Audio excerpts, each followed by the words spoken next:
Bonjour et bienvenue sur Alerte Médicale. Alerte Médicale est la chaîne qui vous prodigue des conseils sur votre santé, des conseils beaucoup plus clairs et plus pratiques. Dernièrement, nous avons parlé des acouphènes. C'est dit que les acouphènes souvent sont provoqués par le fait d'être exposés pendant très longtemps au bruit sonore. Pour les gens qui travaillent dans des usines, dans des ateliers, les gens qui travaillent au niveau des aéroports, et les instrumentistes au niveau des chorales, des orchestres, et tous ces bruits sonores encaissés et enregistrés par notre cerveau pendant plusieurs jours finissent par provoquer ces phénomènes d'acouphènes. Parfois, on peut entendre des bourdonnements ou même des sifflements, ce qui indispose vraiment et empêcherait même quelqu'un d'avoir le sommeil. Et puisqu'on avait parlé des ports de casques de protection, pour éviter à ce que ces phénomènes puissent survenir, quand vous l'avez déjà, ce que je peux vous conseiller, c'est d'écouter la musique à travers les écouteurs que vous pouvez mettre sur vos oreilles. Les écouteurs avec une musique douce,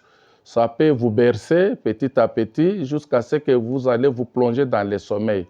Là, c'est quand vous voulez dormir et que ces bruits-là vous gênent beaucoup, vous n'arrivez pas à dormir. Prenez juste un appareil de musique avec vos écouteurs et vous pouvez écouter une musique douce que vous aimez mieux jusqu'à ce que cela va vous bercer, simuler un peu les bruits des acouphènes là jusqu'à ce que vous serez plongé totalement dans le sommeil.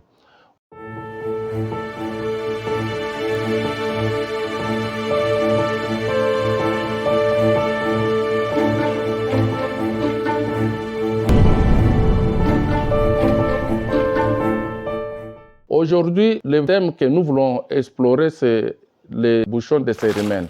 Les bouchons de cérumen sont provoqués par les sécrétions qui proviennent de notre oreille parce que l'oreille a un système d'auto-nettoyage et ça expulse la saleté de l'intérieur de l'oreille vers l'extérieur. Ces sécrétions-là, pour des personnes qui ont un problème d'hypersécrétion, qui sécrètent abondamment, ils développent facilement ces bouchons-là. Ces bouchons, une fois devenus très compacts, ça peut même empêcher une bonne audition.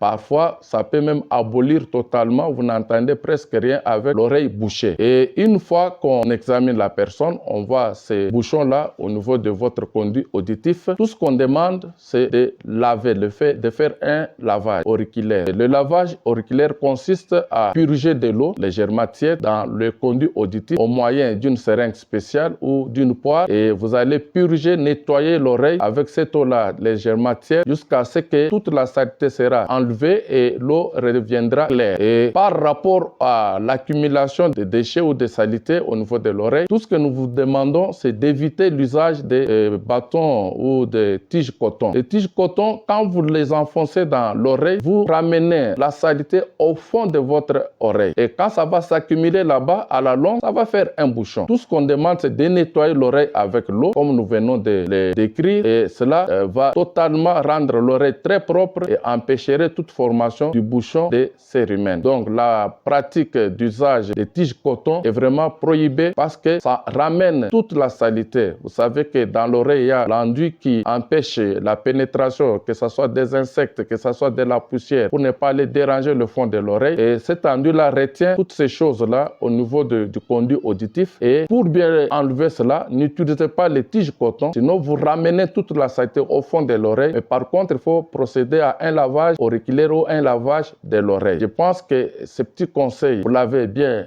reçu et vous pouvez le partager les liens et cliquer pour ceux qui ne sont pas encore abonnés. Cela vraiment nous encouragerait pour continuer encore à vous prodiguer d'autres conseils et prochainement nous vous promettons que nous reviendrons toujours sur les oreilles, mais cette fois-là pour vous parler des otites. Et à bientôt. Merci pour votre attention soutenue.